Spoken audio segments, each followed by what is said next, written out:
Hey guys, it's Jack. I just wanted to talk to you today about a way that you can help support the podcast if you're not already. We would really appreciate it if you guys went and reviewed us on Apple or Spotify. Those reviews really help people find the podcast and help it get recognized. And, if you've been enjoying the show, we really appreciate your support. Another thing that you can do to support the channel is to become a Patreon member. So we have Patreon memberships that start at just $5 a month. And when you sign up, you get access to all of our episodes ad free. That's the big bonus for that. I mean, we also do some Patreon bonus episodes for our subscribers.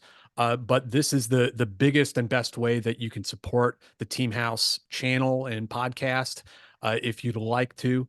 And we really appreciate that. So go and check us out at patreon.com/the Team House. Hello, everyone. Welcome to another episode of Eyes On. And I'm going to announce my introduction and the host introduction first because we never rehearsed this. And then we'll get around to the guest. I'm Andy Milburn. I'm Jason Lyons. I'm Dimitri Kontakos. And today, as a guest, we have Alex Plitsas. He's a non-resident senior fellow with the Atlantic Council. Very interestingly, I think, his whole resume is interesting, but of particular interest, especially to our listeners, he's just taken over the terrorism studies group. Is that right, Alex, at the Atlantic Council? He's and perhaps unlike some of the think tank crowd, Alex has plenty of practical experience. He was chief of special programs in the under the Assistant Secretary of Defense for Special Operations and Low Intensity Conflict. It's so much easier saying ASD SOLIC, but I get beaten with acronyms. Anyway, kudos to you. That's one part of the Pentagon that I think, honestly, anyone in soft probably does want to work, even if they don't know it. Alex, I am turning it absolutely over to you and to guide the discussion as you wish. Topics of your choice. It is. Thank you. That was a kind introduction. I'd like to think of myself as like the Forrest Gump of the GWAT era, stumbling my way through historical events I have no business being involved with. Aren't we all? Like a rock. Yes, exactly. Yeah, along those lines. Of late, yes, the terrorism studies program of the council has been revamped, obviously, in light of what has transpired. As we all know from guests and colleagues in the community, after the airport fell in Kabul, the agency was basically told to take the Afghan maps off the wall. We've all moved on. We're going to, pivot to the Pacific was the famous phrase. We're going to look to the threats coming, from China and the East China Sea and then South China Sea. And then all of a sudden the terrorists said, hey, you may be done with us, but we're not done with you globally and regionally, right? So we spent better part of 20 years going after Sunni Salafist, jihadist groups across the region, from Al-Qaeda to ISIS, et cetera, who were seen as a geostrategic threat, particularly with the existence of the caliphate under ISIS that, then dissipated due to combat operations. But then we've seen not a resurgence, but one that's been there the entire time under, boiling right there under the surface, the boiling frog syndrome, which was really the threat posed by Iranian state sponsorship of terrorist groups in the region. And for the purpose of the discussion, right, the definition for terrorism we use is politically motivated violence against civilians. So somebody is using acts of violence against those civilians in the hopes that they can get them either as voters or in a dictatorial regime to get the regime itself to change its behavior in line with whatever the group wants, right, is what we're talking about. So for Iran, in many cases, that happens to be in Israel or in other places where we're against U.S. forces to try to get us out of the region where they don't want us based, sort of nearby. So that's been a focus on the counterterrorism side, and obviously immediate short term then being Hamas, which we kind of talked about, and October 7th. So my role at the council, in addition to the terrorism program, so part of the N7 initiative or the Negev Forum, which is where the Abraham Accords were sort of born. And so that's building on the work that the Abraham Accords had done. I was in Abu Dhabi last March, Bahrain last July, and I was supposed to land in Israel on October 7th, actually. The rest of my teammates had landed from the council. We had about 30 members of Congress that were coming, many of whom you saw on television immediately afterwards, saying, I was in Israel and I was there under rocket attack, and they were there for our conference, what they were doing there. Ministers from a number of Arab countries were coming. Billionaire financiers from New York and from the States were coming in to talk about financial investment in the region, improve the lives of both Israelis and Palestinians. And then October 7th happens, right? And 1,200 people are slaughtered in probably some of the most heinous fashion I've seen. We'll kind of get into all that a little bit. They took 200 hostages at that point. And I have to tell you, having done propaganda analysis on the fly at the Pentagon and senior leader spaces, and then through the course of my career in PSYOP here or there, seeing the ISIS videos, seeing the Al Qaeda videos, they were very business-like, for lack of a better term. Black shadowy figures. Remember, Jihadi John was part of the Beatles, with the ISIS videos, and some of the others. They would make very serious policy statements, right? Their acts of violence were grotesque in what they were doing to intimidate people, but it was policy-based, right? We want X, we want you out of our lands. The caliphate's going to take over. And even though we don't agree with what they're doing or how they're pursuing it, it was seen as business. It was serious business in the videos and meant to intimidate. I went to the Atlantic Council because the Israeli embassy provided the 47 minutes of footage of the attack that transpired on October 7th. And I have to tell you, it was among the most heinous things I've seen, not only for what had transpired and the callous disregard for human life, even, women and children, but the maniacal laughter, the phone calls back to mom and dad bragging about the fact that I just killed Jews, mom, your son's a hero, high-fiving each other, giggling about what was going on as they're, killing people in some pretty awful and torturing folks. Basically, there's no other way to describe it. In some pretty awful ways. It was almost indescribable. And if you think about the problem that we had there, it was 2,500 people crossed the border from Gaza into Israel to commit these atrocities. This was not a cell of 5 to 10 deranged individuals or even a couple of cells. 2,500 is a massive sample size of the population there that came across the border, and unfortunately indicative of the indoctrination into the terrorist ideology that Hamas has pursued for quite some time. And it resulted in the deaths of the 1,200 people in Israel. And what I also, you derive from looking at the situation is, having dealt with hostage cases as part of that was other part of my portfolio at Solek was hostage rescue. I was on the 2015 hostage policy review where we created the hostage recovery fusion cell. We created the special envoy for hostage affairs, which is currently Roger Carson's his position. And, we wrote the presidential executive order and the strategy for responding to hostage events. So I still deal with hostage cases, still helping hostage cases in Afghanistan, a few other places around the world. And what the situation told me when looking at it is a couple of things off the bat. First of all, there were some debates about whether or not Hamas truly knew, the scope of what it was doing. The hostages weren't taken from one kibbutz or one small village. They were taken from all across southern Israel, from a number of different cells that were operating right out of 2,500 people. So it was clear from the onset that they were given instructions to take hostages and bring them back to Gaza. And why would you take hostages in that number? The only reason you would need that many hostages to bring back to Gaza is if you were aware that what you were planning to do was so incredibly big and spectacular, for lack of a better term, in terms of the attack itself and the carnage it was going to cause, that you need to mitigate the gap in military capabilities between the IDF and whatever Hamas has between rockets and fighters on the ground. And the way you do that is by hostages. That's your negotiating chip, bargaining chips. Israel has participated in lopsided deals for years, releasing thousands of people and even murderers for dead bodies of Israeli citizens to bring them back. So Hamas knew what it was doing. And what it created is this nightmare scenario where you have essentially Gaza 8 by 25 miles controlled by a terrorist organization that's effectively walled and blocked off. It's often described as the most densely populated, and it's not the most densely populated. I don't even think it makes top 25, but it is extremely densely populated out of 2 million people in that small space. With an underground tunnel network of 500 kilometers or so, if not more, it's basically a giant ant farm. I mean, there's stuff all over the place. And so you've got this densely populated environment that is non-permissive with a hostile, population there towards the Israelis. And with 200 hostages dispersed across a tunnel system and in buildings across the area, it makes trying to conduct simultaneous hostage rescue operations virtually impossible. You got small arms fired RPGs and potentially shoulder fired, missiles, man pads, et cetera, making helicopter missions, in there extremely difficult, right, for any aerial insertion. Trying to come over the beach is obviously difficult too, as you're going to be seen coming. So you're really basically limited at that point to a large scale ground incursion that we saw, along with special operations forces trying to conduct limited raids. And so it puts you in a shitty position, for lack of a better term. It really forces you into a primary stance of negotiation to try to get the hostages released, because there really isn't a good viable means. So Hamas really set themselves up in this case to get what it is that they were looking for. Now, whether they're going to get it, it doesn't look like that's going to happen here at the end based on the negotiations, but this was well planned. This was well thought out. Yes, certainly. I mean, no argument there. I think, that's Sure. having spent a good deal of time in Israel in the last 6 months, I've said on this program, the sad thing is, as as someone who really loves Israel, is that I don't think that country will ever be the same again. I No, can't. no, I just can't see it. I don't think that people outside the country understand that. they don't. Um, I think you're 100% and right, maybe. and I think at the same time, and this may not be neither there here nor there, but I think it's an interesting aspect, and I think I'm not sure what the comment is on this, but um, as Hamas, whether or not as they try and distance themselves from some of the worst random atrocities, and Sure. yet claim responsibility for others, it almost becomes irrelevant.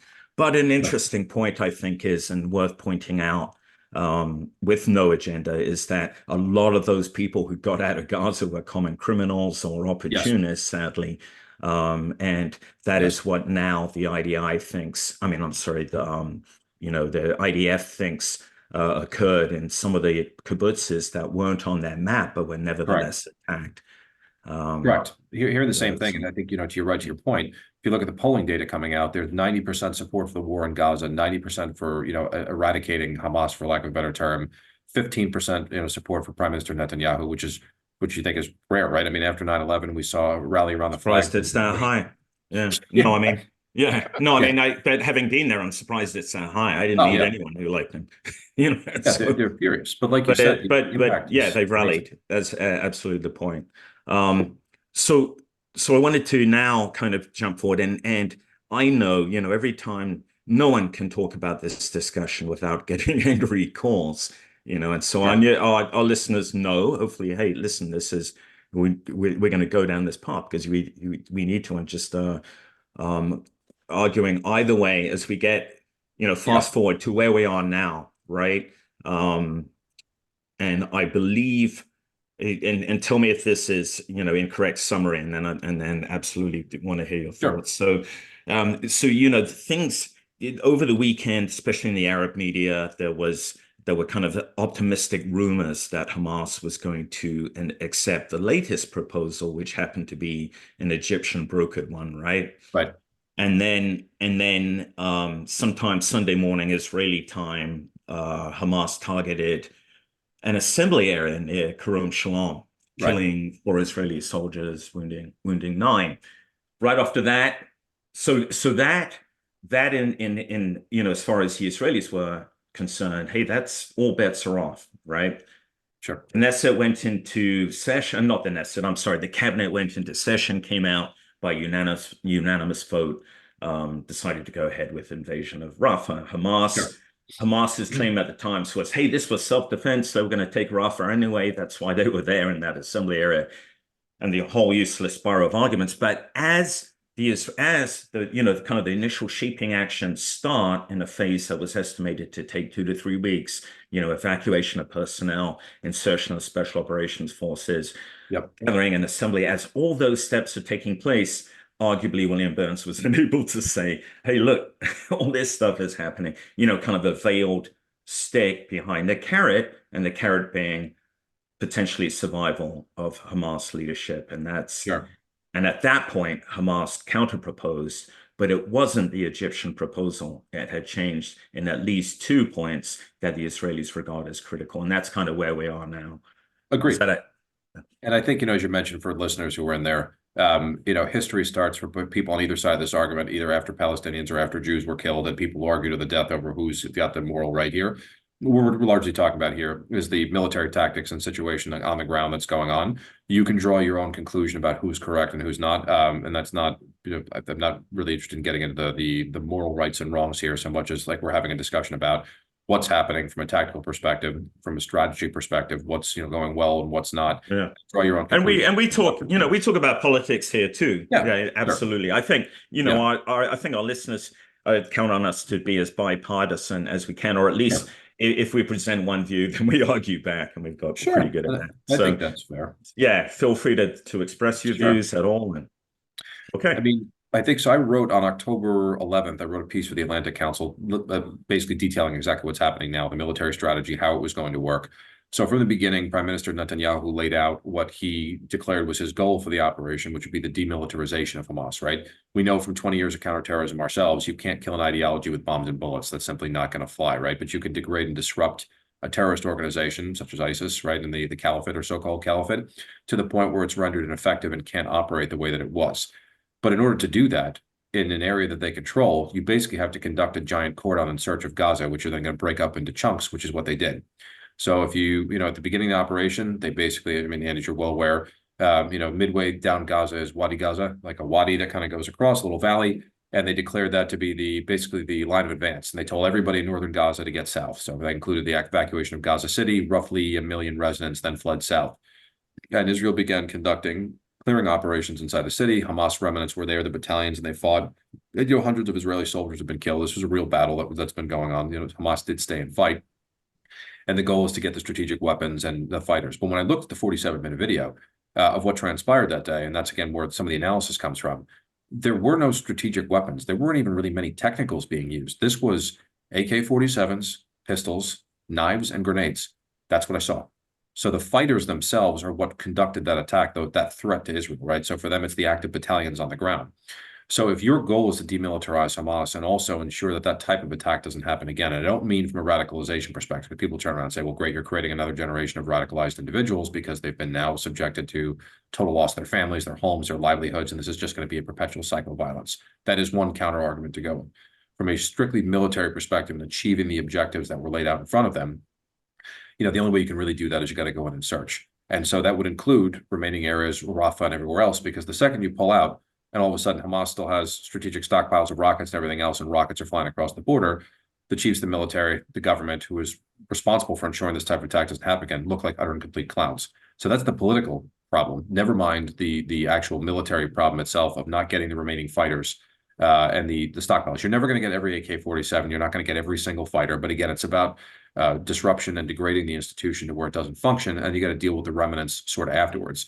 And so the problem is when everybody pushed south, again, if you picture Gaza as a giant rectangle, for lack of a better term, and starting up at the top and moving south, everybody's essentially wedged between what's a wall on the right-hand side or the east side, and on the north side. South side is a wall with Egypt, and on the left is the Mediterranean Sea that Israel has basically a naval blockade. So it's a giant rectangle where everybody's stuck in the center. And so everybody's now pushed south close to that wall with Egypt, nearly 2 million people. Infrastructure has been destroyed. So difficult in many cases for sewage, water, those types of things. Humanitarian conditions are extremely difficult on the ground. I mean, Cindy McCain, the head of the World Food Program, has talked about famine and other issues that are on the ground there, which are very real. I mean, we've been running rescue operations in Gaza since October, helping to evacuate American citizens and allies. And it's the same thing again from our folks on the ground, in terms of the conditions. They're right. So the question then became, what the hell do you do with the 2 million people trapped south around the wall? And the Israeli answer is, well, we're going to have to shuffle them around the battle space, literally like in a circle. And as we move in, we'll push them one way or the other and try to send people back north, although you don't want people behind your rear flank. And so it became this, my God, this humanitarian disaster, we need to stop this operation.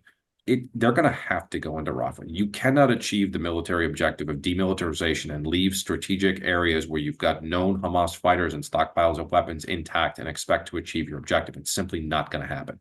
So when everybody's arguing against it, I'm looking from a military and security perspective, they're going to have to do it. And then Hamas is like, well, we don't want this. We want the Israeli troops to withdraw from Gaza. Yeah, you also opened a giant hole in the fence and opened up hell, for lack of a better term, with 2,500 people coming across the border and slaughtering 1,200 Israelis in probably the most heinous way they've seen. And relative to the size of their population, it's a very significant number of people. And there was not, and again, the arguments are, well, we've been trapped like, caged animals in Gaza, and this is, resistance fighting back against an oppressor who is on occupied territory, and they have no business being here in the first place. The justifications will go back and forth in terms of whether people should or shouldn't. Whether you believe it was the right thing to do or not, 2,500 people crossed the border. They blew a hole in $1 billion fence system that was out there, and they murdered 1,200 people. Alex, can I just not certainly not argue that point, but Sure, by all means. to talk about the operation itself, and I think it's fair for me to share, I think at this stage, a pessimistic assumption about the hostages, and sure, it's not easy for me to do that. I actually know one of the hostage families and have met but I just, it's got to always be front and center as a strategic goal for the Israelis. I understand that, but in practical terms, although its importance remains great, I think in practical terms, we're looking at a very long shot, right? For even getting the 40 out. But anyway, that's kind of that's something we can say here, clear-eyed, but I understand in Israel, no, you cannot talk about that. But from the perspective of military operation, then, as far as goals, as far as objectives, it's almost an open. It's not a secret. I mean, there have been rumblings among IDF leadership about kind of lack of strategic objectives. They have no problem. In fact, they insist that many of them. I mean, that Rafah has to be cleared, but they're needing kind of just like. They're needing some kind of overall goal. Who takes over from Hamas? That's number one. How do you see that evolving? Number two is, you mentioned, and we're all aware of this problem, to include, of course, the Israelis. This whole clear and hold. They just don't have the manpower to hold Gaza. They haven't made an attempt to do so. That isn't for tactical reasons. It's simply because they can't keep 300,000 reservists tied down. So they've had to move out of areas of Gaza. They have retained, they've kept SOF in there. They've got far better visibility of what goes on, but the plain fact is, as they know it, Hamas has backfilled those areas and retaken control. And that is always going to be a problem. So those kind of questions are linked. How to solve that problem? Never mind, let's not even worry about, let's not talk about the hostages at this point, but those goals. So, I mean, I think it's actually probably the most poignant question, and the one that needs to be answered the most, quite frankly. There's an obsession with Rafah right now because it's been the thing in the news, and with a progressive administration on the U.S. side and around the world, with seeing a lot of sympathy for the Palestinians, it's, my God, the humanitarian situation. We need to focus on Rafah. Rafah is going to be done in not that long. This is not going to be a very long operation, as you mentioned. It pivots to the longer term question. And it's one that is actually probably, I think, the worst from an Israeli security perspective, like you mentioned. Who is going to take over security afterwards inside? Because you need to, like we talked about, clear, bail, and hold. Somebody has to provide security.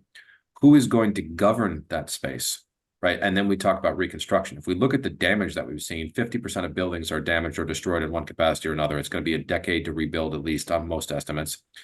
If the people there don't accept the governing institution that is put on top of them, right, they may rise up against it. So if it's not if the Palestinian Authority doesn't come in and they're not accepted, or somebody else outside of Hamas, right?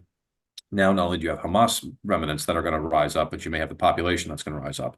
And then for security, if that security force ends up being the IDF and there's not an outside force of contractors or a coalition of Arab states or whatever else has been proposed, you essentially end up with the Iraq scenario. And I hate using these comparisons, generalized ones, to other conflicts, but if we think about it, it's essentially where we are, right? All right, we've taken Baghdad and we've beaten the Iraqi army in 2003. Fantastic. We're a uniformed military force whose mission is to conduct military operations and defeat an adversary. Now you're telling me I got to hold this place. We could do a security mission. Sure. Okay. Who does governance? Anybody in here do governance, nation and state building? Who the hell is responsible for that? So, and that's, again, when we had a population and an ingenious decision to send the Iraqi army home without their weapons and have a bunch of military age males without jobs or income, who are now pissed off at what's going on, right? And at least there was at least a democratic election of local candidates who were not selected by the U.S. eventually, right? There's a democracy where you have a Shia majority government for the first time after Saddam was removed, right?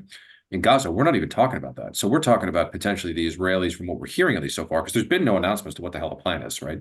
Again, Rafah's the big thing. Great. What happens in 2-3 weeks, a month, when this is done? If the plan is for the IDF to remain there at a security posture, also to administer temporary governance, and then start the reconstruction process and try to find some alternative government. Again, because there hasn't been elections in the Palestinian a decision, by the way, which has tremendous economic and social implications throughout Israeli society. It's huge. It's not like deciding to surge the military to Iraq. 100%, as you mentioned, because it's just simply not there from a size perspective, and the economic impact to Israel from the limited, war went only on for a few months. We've been at war for 20 years in the U.S. There was a pretty sizable impact to the Israeli economy with people that were missing. We're seeing it in Ukraine, another small country as well. 30% of factories, or 30% production capacity is down in many cases for Ukrainian factories where people are off to work.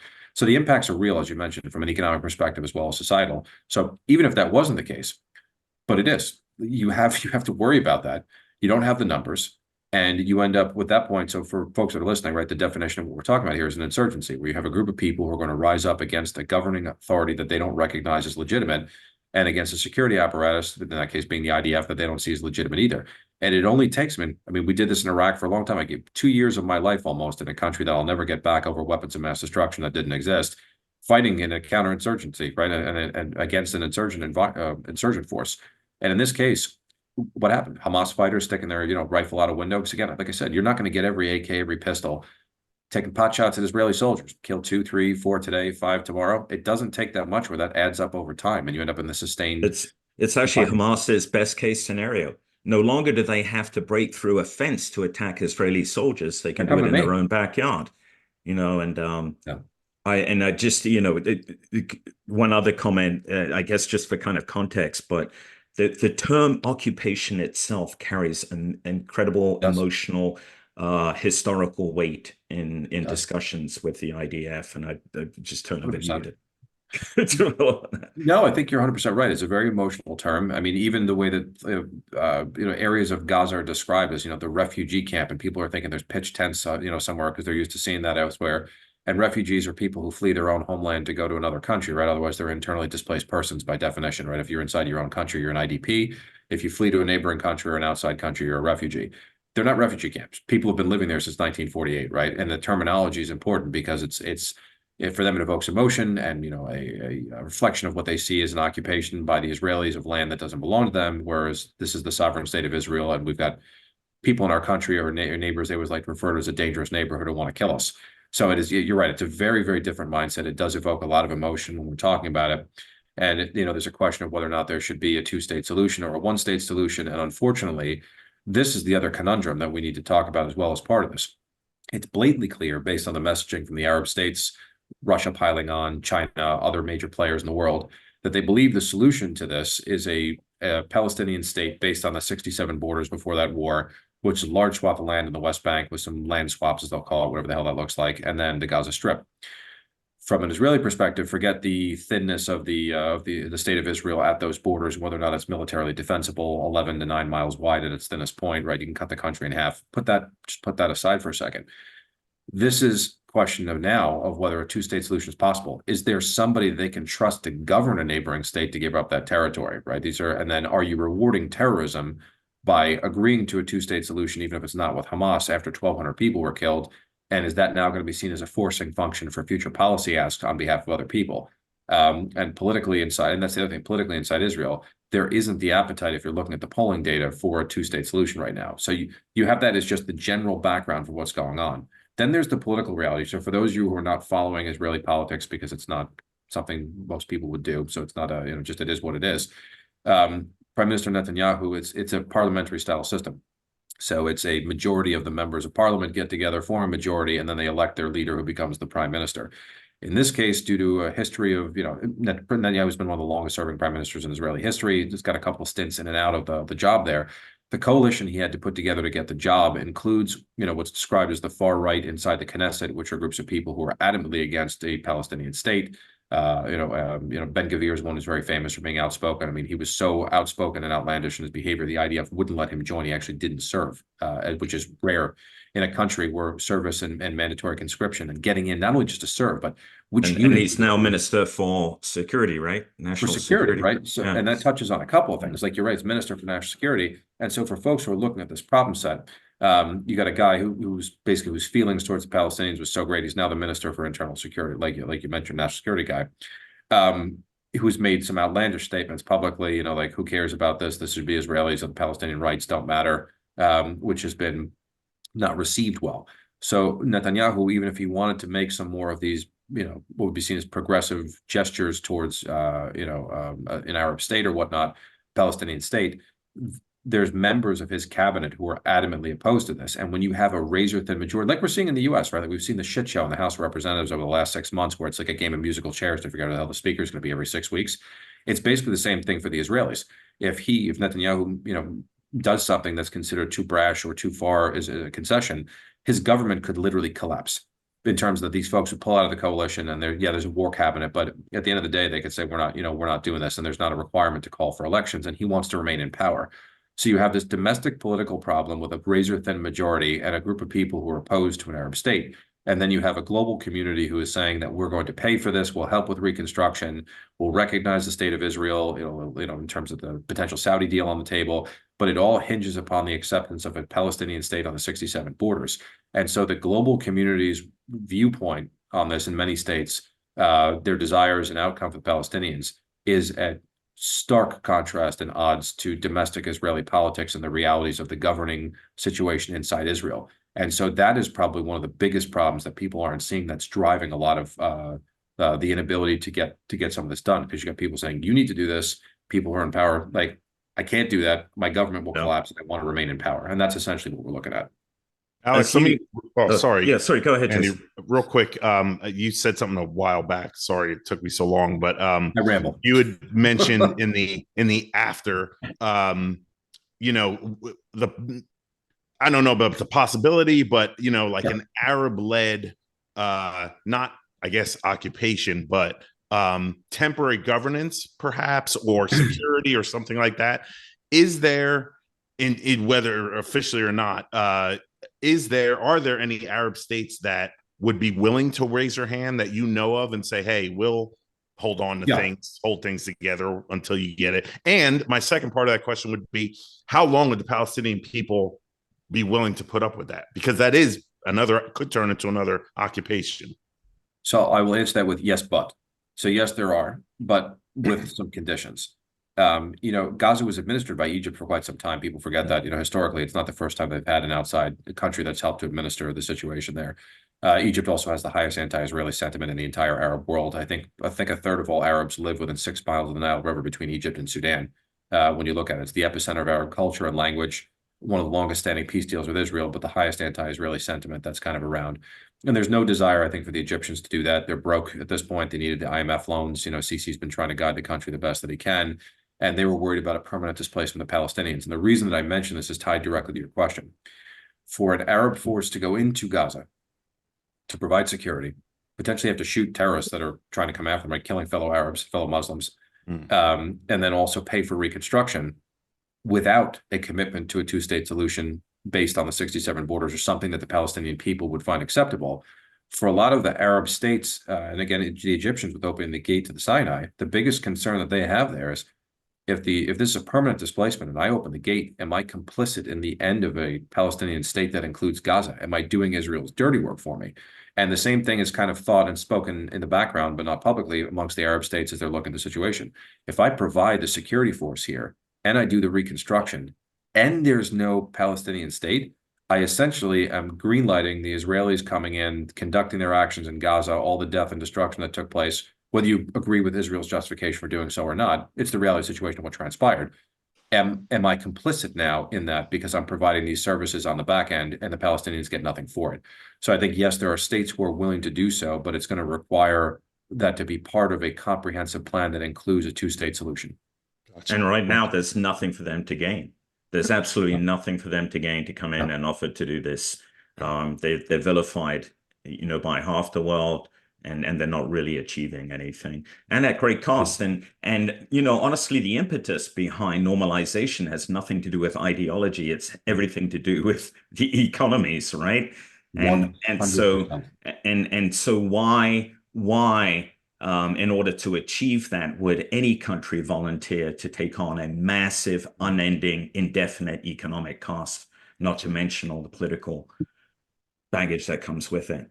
But I'm not sure that, when I say we, collectively, U.S., I'm not sure that our State Department always understands that. I think sometimes, again, whether we're dealing with the Arab or the Israeli side, we tend to mirror image our own goals and objectives rather than, be able to see it through their eyes. You mean not everybody's foreign policy goals are aligned with us? Fix it. And but I mean, inside every Middle Easterner is just an American, a Texan struggling to be free. The Texan waiting to get his way out. Or even worse, a New Yorker. Not help the world if that's the case. What was that line from Casablanca? Is like, I would advise you that there's certain areas of New York not to invade if you ever make it to America, when he's talking to the Nazi officer. Yeah, still holds true. The reconstruction alone is just going to be a bad show. I've seen where D lives. Can we touch on like what's going on with the hostage negotiation and the Certainly. ceasefire negotiation? Because there was like some back and forth yesterday. One side was Sure. saying, we agreed. The other side is like, no, we didn't. Yeah, so I think it's a great place to start. So they originally started with 200 hostages. Let me just make something unequivocally clear as far as I'm concerned from a policy perspective how this works. You take hostages, you're holding them against their will. You are holding them inside Gaza. The Israelis are telling you, we are going to conduct military operations here as a result of the attack that took place. It is your responsibility as the hostage taker, and you take your happy ass and the hostages with you out of the combat area that's there. And if you can't, to basically rod drop and say, hey, I can't do that. I realize we're talking in an idealistic world, right? Like this is what's supposed to happen. But from a responsibility standpoint, that is the truth. Hamas took people as holding them against their will. So out of those 200 people, we did see that early, group of releases, right? That initial deal that saw, a ceasefire that took place, and we saw the hostages being released. So we saw that population dwindle. Since then, we've seen a number of bodies that have been recovered, either by Israeli special forces or by, Hamas videos and announcing these people had died and then telling them it was Israel's fault as means of propaganda, whether it's true or not, irrelevant because they were using it for propaganda purposes. So because of how many people are actually left. Now, Israel knows in the literal sense that there are people who are missing, who were assumed taken on October 7th, who have either been seen on videos or whatever else. So we know what that pool looks like. And most at least that they were taken alive, right? Precisely. Because right. There's another category of people who are missing, but we don't know. Yeah, we don't know if they're alive taken alive or dead bodies. And people forget the state of Israel was founded, the modern state of Israel was founded in 1948, right? So everybody had come from somewhere else. Zionism, as they called it, starting the Zionist Congress, starting in the late 1800s, right? Started bringing people into the War of Independence, the modern state founded. The reason I mention that is there were waves of refugees and immigrants that came to Israel, Jews from around the world in the aftermath of World War II, and where they were being oppressed in other places to come into Israel to find the Jewish state as their rightful place as a Jew in the world, that you are authorized to come to Israel and become a citizen if you are a Jew, both in terms of religion, but also I forget what the connection is. One grandparent, I forget what the bloodline requirement is. But the point is, everybody came from somewhere else. So a lot of these hostages are dual citizens. They're dual nationals because it's such a young country in terms of the modern state that the people hold dual citizenship from wherever their parents, or in some cases, they themselves were born if they're not first generation immigrants. I believe there's still 5 Americans that are part of that pool that's there. We got a couple other problems. There was heinous sexual violence that took place on October 7th. You've seen the videos of the Israeli female soldier in the gray sweatpants with the trail of blood, from her the backside as she's being forced into a vehicle. While the sexual violence was not in the 47-minute video, I've seen enough, and then myself outside of that video itself, and then also spoken to enough people and survivors, etc., to know that it was real. I fear that there are a number of female hostages or soldiers who may not come back as a result of not wanting to tell that story. It is a real grim fear that I have. I don't have anything other than a suspicion based on the way things have gone down. But then more importantly, as you mentioned, in recent days, as they've been negotiating the last couple of weeks, the ask was for 40 women, children, and elderly as part of that deal. And Hamas basically came back and said, we don't have that many that we can find, right? Well, you took them. So when you're saying you can't find them, it's not like, you put somebody somewhere, like you're responsible for them. Can I ask, is it just Hamas that's holding the hostages, or is it like Islamic Jihad? Are there other groups? There were multiple. So to start out with, you had Hamas, Palestinian Islamic Jihad, and then as Andy rightfully noted, you had a bunch of local criminal shitbags who also, broke through the hole in the fence that, well, Hamas is ultimately responsible. I mean, they created the hole. They let these, people out. But multiple groups that were holding them, which was part of the problem. And again, in a hostage situation, the first thing you want to do is you want to establish who's holding them, as much as you can figure out who these people are, who's the decision maker on the release, get to them, figure out what the hell they want. Can you actually give them something that's not a policy concession if it's a terrorist? And can you get these people released? That's what you're looking to do in these situations, right? Part of the problem, that was part of the reason they were asking for those initial, remember those 2 old ladies, I think were the first ones they let out in the very beginning. And that was, I think, proof that they were negotiating with the right people. Do you have enough command and control to actually release hostages? And that was part of the establishment of that, okay, these people are real. But you're right. Does PIJ have some folks? Do other people? Yeah, and I think that may be part of it. But there still should be 40 people that Hamas has alone to be able to get their hands on. Some of it could be a means of communication issues, but yes, Israel was bombing and they're conducting military operations, but they told you they were conducting military operations. They told you where they were conducting military operations. So all of those hostages should be safe in southern Gaza somewhere, out and away from where main military operations were conducted, if Hamas actually did what they were supposed to do. My fear is that either due to military activity, the combat up north, or over time, not being able to sustain these people, whatever else, that people died during that. So I don't believe that all of the remaining hostages are alive. I don't know how many. I don't have numbers. I'm certainly not going to speculate and play with people's emotions and toys. But when you've got a terrorist organization who is asking for things that they want, that's the reason they took the hostages in the first place, and they can't produce the hostages that they're supposed to in order to get what they want, that's a problem. Because again, if they weren't asking for things, who gives a shit? Whether we keep them alive or kill them or whatever else. And from a terrorist perspective, it doesn't matter. You took the hostages because you knew you were going to need them. You knew the only way this situation was going to end in your favor was through a negotiated settlement, because the IDF has overwhelming military superiority and advantage over you. So going into that and knowing that's what Hamas's intentions were, if they can't produce the hostages, the only conclusion you can draw from it at that point is they're either or they're out of communication, which is unlikely given the way Gaza functions and where everything is, and more likely, unfortunately, that there's more deceased than I think that people are willing to admit at this point. I mean, that's the conclusion that one has to draw logically. So my background on hostage negotiation is dealing with my granddaughter and trying to get her to go to the bathroom. So let me ask a simple Hollywood question. I'm sure people asking, in these sorts of things, are the families involved, or is it kind of like, okay, we'll take it from here, we'll let you know? It depends, right? So in this particular case, the families are unlikely to be involved. And that's due to the fact that the hostage takers are not looking for concessions from the family or through the family, nor are they trying to communicate with the Israeli government through the family, right? They've taken it in a very public fashion, and their negotiations are taking place in Qatar, with the representatives of different folks. The people on the ground are unlikely to be in communication. It's open. This is open. It's not something I'm, sharing. I'm out of government. I don't have a clearance anymore. I'm not revealing any classified.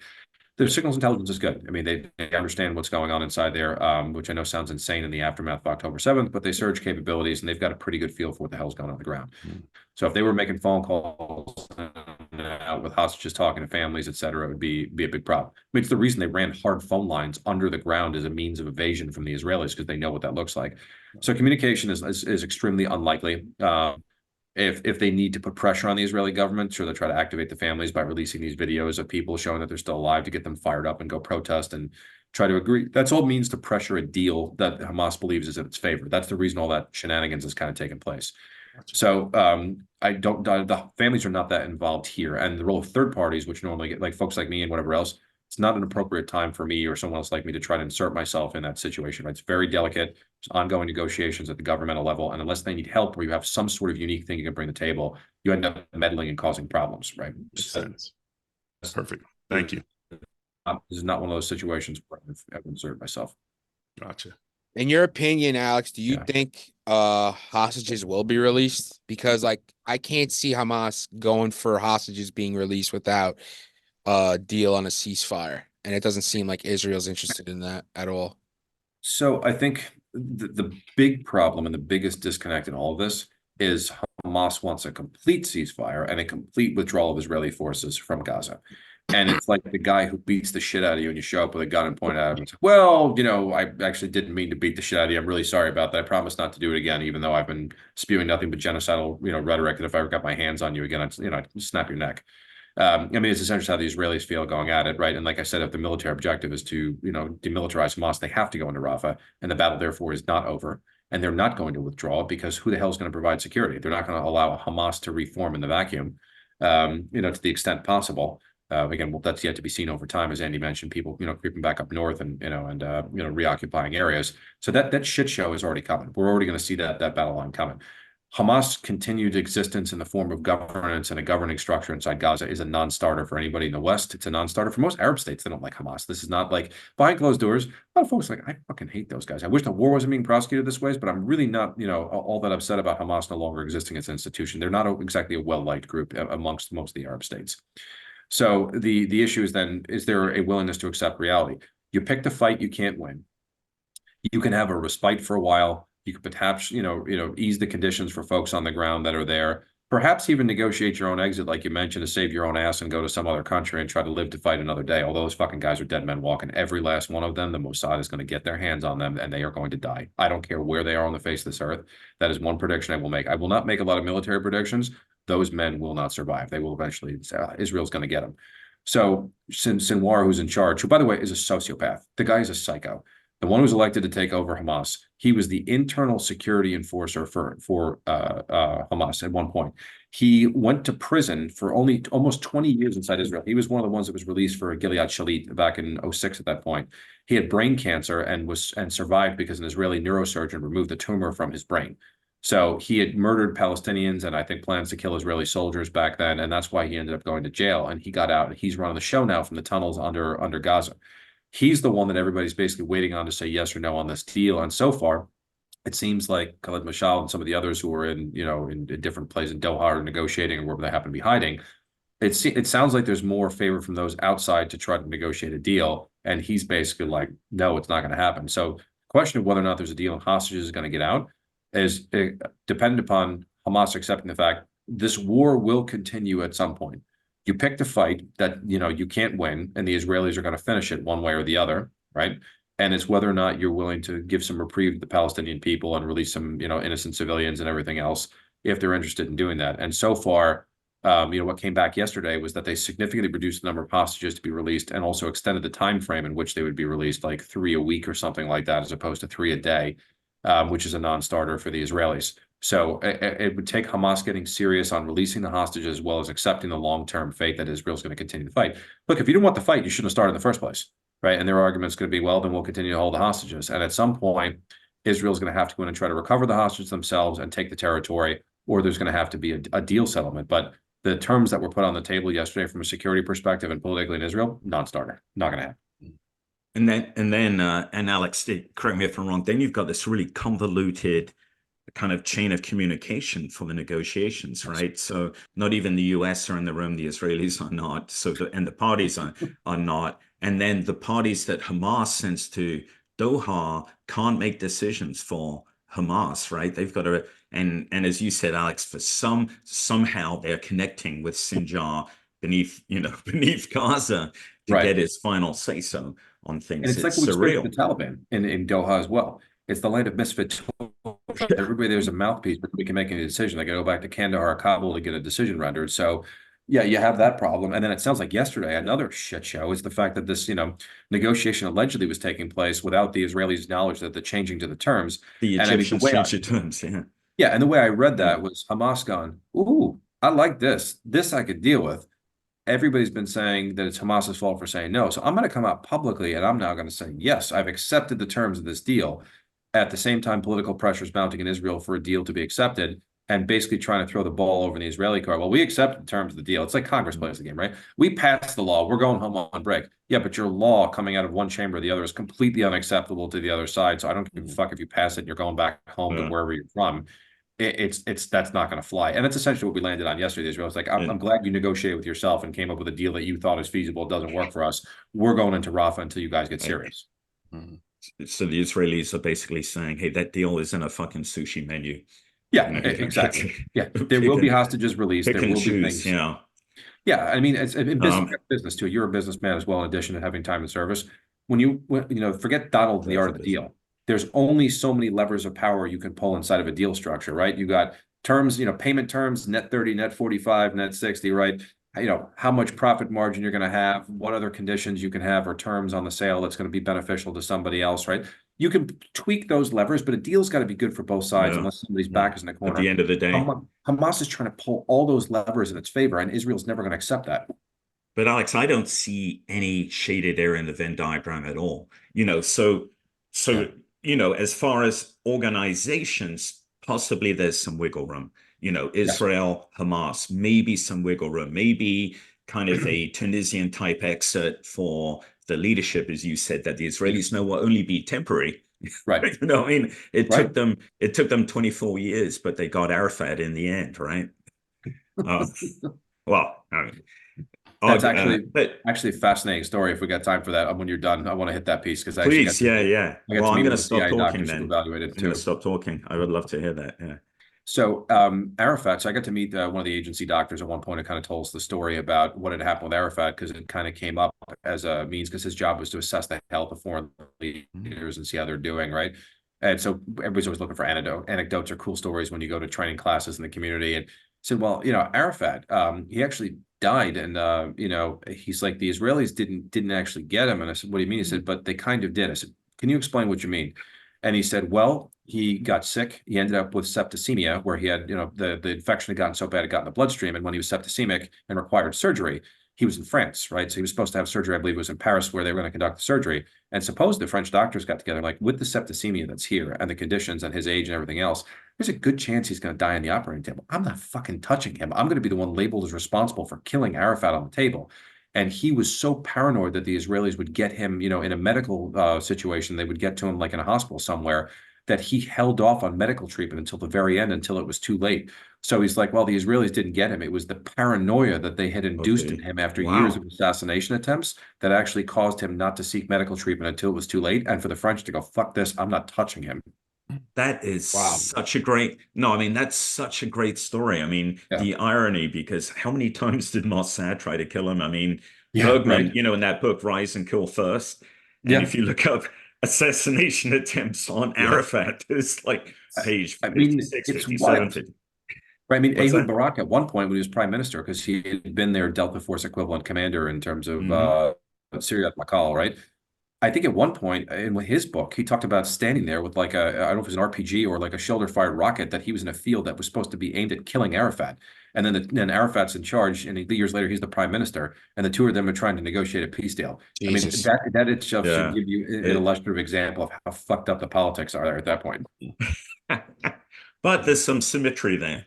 When Begin wanted to visit the UK in 1977, the British had to remove an arrest warrant for murder for connection with the blowing up the Hotel David back in when was that, 45 or 46? No, 40 there in the 40s. Absolutely insane. I mean, one day you're fighting, next day you're making peace.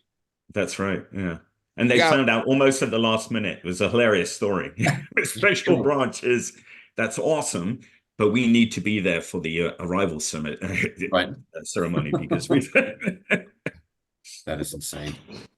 I got one more question about the whole Rafah.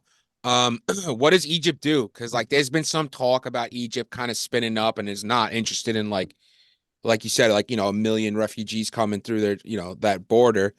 Does the Egyptian military do anything? Do they spin up? I don't see it. No, spin up perhaps on the other side of a fence to make sure that people don't escape, because there were some reports yesterday that, Hamas may try to blow a hole in the fence to cause chaos and let the Palestinians try to escape the situation. The reality is, if you talk to the vast majority of Palestinians, yes, they would like humanitarian assistance. They don't want to leave. They want their own country. So by them leaving, right, they're not going to get what they want. I think there's people who'd be happy to refugees and get the hell out of Gaza. Don't get me wrong, given the circumstances. But for the Egyptians, they're not going to start a war with the Israelis. They're not going to. There won't be military, clashes between the two, so to speak. It would be the situation's sort of unforeseeable. They do have one of the oldest. I mean, let's not forget. Look how far we are into this war and the conditions that you see in Gaza and what the people are talking about. They still have diplomatic relations. With a number of countries they have peace treaties with. Right? They haven't suspended. They haven't pulled ambassadors. So we haven't even gotten to the point where we start like the diplomatic dick dance that starts before the combat starts, where it's like, okay, I'm going to recall this guy for consultations. Now I'm going to pull the ambassador from here. We're going to degrade, our status here in this country. We haven't even started executing through those diplomatic steps yet, never mind getting down to a military conflict between the two states. So I think if anything, it's potential we see them, providing security around Gaza to make sure people don't come into Egypt. But I don't see them going inside. They don't want to touch it, as we were mentioning earlier, as Andy mentioned too, for political reasons, for economic reasons. They don't want to do it. They would like, they don't want to touch this with a 10-foot pole unless they have to. And also to be clear, for the Israelis, having Sisi in control in Egypt is the best of a number of bad options. They're delighted that it's not Morsi still on the Muslim Brotherhood, but who, Hamas is an offshoot of the Muslim Brotherhood. So, and there's more collaboration and cooperation behind the scenes than people realize, because the Egyptian government is sensitive to its own public, who, as Alec points out, hates the Israelis, but they're pragmatists, They certainly are. They certainly are. So we'll see Alex, what happens now? What's your best prediction? I know that's horribly unfair, but we've got we've got nothing closer to an expert. I know you don't like being called an expert, but God help you. I can't imagine anyone closer to an expert. So, I mean, how I see it going, the key decision that still has to be rendered is by Sinwar and whether or not he's willing to accept reality on some of these major points in the deal. So far, it seems to be a bridge too far that they're unwilling to do that. Israel will go into Rafah. It's going to happen sooner or it's going to happen later. I believe that the IDF will be asked to provide security inside of Gaza, at least initially while they're there. I mean, we are too close to the end of an operation in Rafah with no mobilization of forces from an Arab country to expect them to be the day after scenario to take over security. So the short term and the midterm is becoming increasingly clear. What is still unclear at this point is a long-term solution for governance, post-war reconstruction, and security. And that is where I think we're going to attempt to see some more U.S. brokered deals in the background and trying to see this normalization go on. The sticking point I mentioned on one side was war is he's willing to accept reality there. The other sticking point then for the longer term solution is whether or not Israel is going to move towards a two-state. Oop, Alex, you're breaking up a little bit there. Towards a 67. Yeah, Alex, sorry, we lost you there. You got a little choppy. Just on the last part. Yeah. As you're talking about the two-state solution. You were censored. I was censored, that whole thing. So for the folks who are, pro two-state solution, there isn't the domestic support inside of Israel for that. So again, if I mentioned Sinwar being the short-term issue in terms of his willingness to accept reality and what's not going to happen as a result of a negotiated settlement to the war, there's the long-term issue that has to be addressed, which is on the Israeli side, which is the a two-state solution. And there isn't the domestic will for it right now. And for folks, again, who are not following Israeli politics, well, Netanyahu just gets out of office. This is all going to get solved. He's a conservative loon and, he doesn't want a two-state solution. It's never going to happen. If you look at the polling data, first of all, the Israeli left has been decimated. The Israeli left in politics relatively doesn't really exist in terms of a functioning entity right now. Those days are long gone, and who knows what happens in the future. But, Benny Gantz is likely going to come in afterwards. And while he comes with a lot less the political and legal baggage that Netanyahu does, if you look at his stances on the war and the other people in the war cabinet, their stances are just as firm as Netanyahu is on a lot of these issues. And they're subject to the same public opinion polling and votes as Netanyahu is. And so there's two things that, in order for this really to get moved, there's two things that have to get solved. Sinwar has to accept reality for this war is not going to end on his terms, and the fact that he wants the Israelis out in a permanent ceasefire, that's great. I want a golden Ferrari. No one's parking one of my driveway next week. It ain't going to happen. And in the long term, there needs to be some sort of willingness to move towards a two-state solution, but not make it look like it's rewarding terrorism, which is a difficult balancing act, in order for us to see a realistic foreign security force and investment and reconstruction to take place. So unfortunately, we are coming close to the end of the end will be coming shortly for Rafah, because it's a small area that needs to get cleared. We are getting very close to where the day after scenario is supposed to start, where the day after scenario is completely undefined. And so that is the biggest concern that I see in front of us right now, is the coming insurgency that I believe is coming. Yikes. Alex, I'm not going to make a flippant comment at the end about we always end on a high note, because I think sadly you are right on target. I'm a Mets fan. There's always next season. Oh God, at least yeah. If I was a sports fan, I'd think of something pathetic to say, to try and raise our spirits right at the end. But instead, I'm going to turn over to D. All right, Alex, everybody can find you on Twitter and LinkedIn, obviously, right? Alex Plitsas. What's your Twitter handle? I'm going to put it all in the description anyway. So if anyone's looking. It, but a fellow Greek has to stop to try to get that last name correct. It's bad. Because you try to pronounce it the other time, and I was just going to say Plitsas. I mean, I think probably the most insulting comment, which you can't even, say in this environment anymore. Boot camp 20 years ago, I had a drill sergeant who looked at me and goes, "Do you know what a Plitsas is?" I was like, well, "What?" Those moments where you're like, "Oh God, what's coming?" Because that's the one part of the buffalo the natives wouldn't eat. I didn't even know how to. I sat there utterly stunned. I didn't even know how to respond to that when it came out of his mouth. That's hilarious. It's so for Twitter, it's at ALEX PLITSAS. So at Alex Plitsas. And LinkedIn's the same, so it's Alex Plitsas. Great. I'm going to leave all the links in the description. Of course, Andy's award-winning book. Congratulations, Andy. Yeah, congratulations. Amazing book. Yeah, the link will be in the description. That's the last episode you need to do that, but I appreciate Okay. it. All right, deal. Highly Sales. recommend buying a copy if you guys haven't of Andy's book. Yeah, it's incredible. It is good. Yeah. Well, thank you. What Paul. else? Okay. If you're listening to us, rate and review. If you're watching us, like and subscribe. Check out our Patreon, patreon.com/the team house. We have a really important guest tomorrow on the team house, Adam Gamal. You wrote the unit. Yeah, he's in studio too, but I'm going to be blocking his face out live. So hopefully I don't screw that up and show his identity. Hold it. There's another Team House podcast. Yeah. Can you imagine? The actual, Man. yeah. All these offshoots. The audacity. You know what? They see me and Jason. Everyone wants to be us, huh?